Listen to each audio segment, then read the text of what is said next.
Kim Tong stage is samahi Kim Tong zo mi ading in khut beng za za ni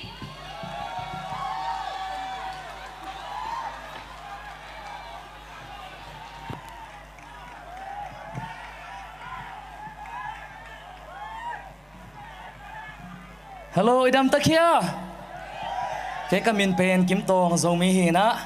kalasak jeng hi le si na tuang lam hi na Greek la panina ke man kalet khiat hi na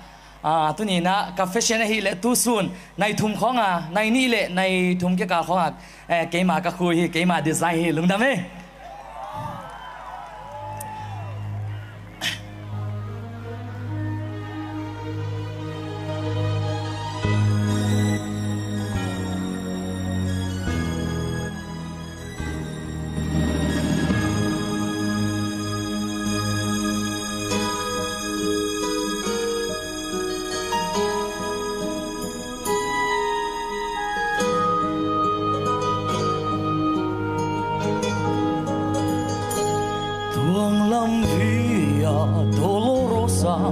Jerusalem kuasunga gal kapel lampi onun sin kiko mi pisa tampung khomte sidinga ki kai pa munuam seu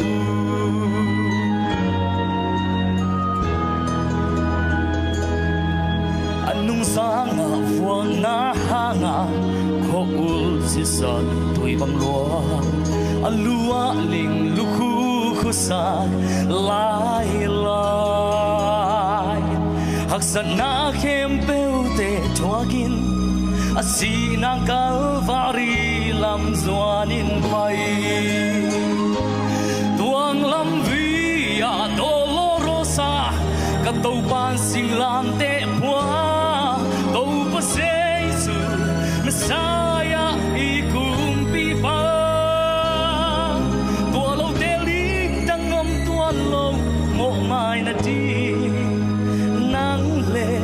ke ya di tuang lam via dolorosa Calvary si na tuang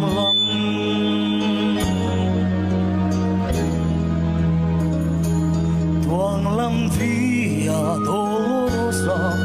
Jerusalem kuasunga gal kapel lampi onun sin kiko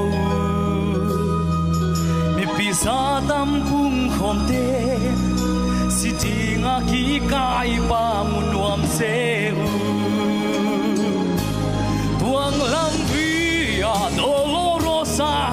katau pan sing lam te pua tau paseisu Messiah ikumpi pa tua lo te lim dangom tua lo mo mai na ti nang le ke ya di tuang lam via dolorosa Calvary si na tuang lo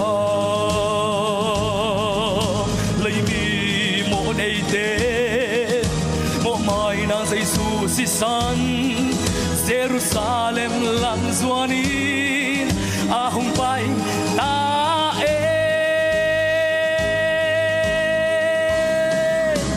tuang lam via dolorosa katau pan sing lam te pua tau paseisu Messiah ikumpi pa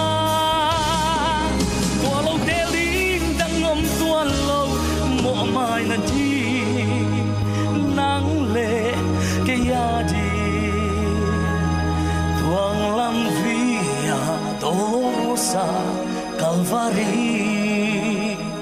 si na tuang lam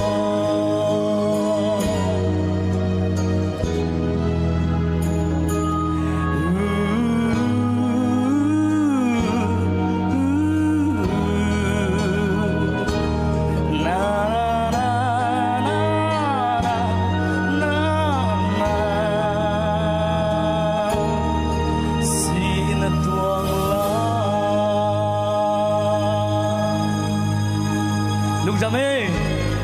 Kim tong zo mi tung akipa tu again na puana kha nang le nangin na design ya. him ai tu nia sun nai ni pol vela ka ke ma khu hi ma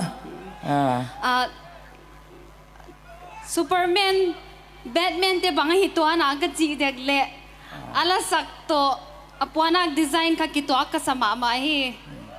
gen nei na sao ya ki pa ai lung jame tina ba na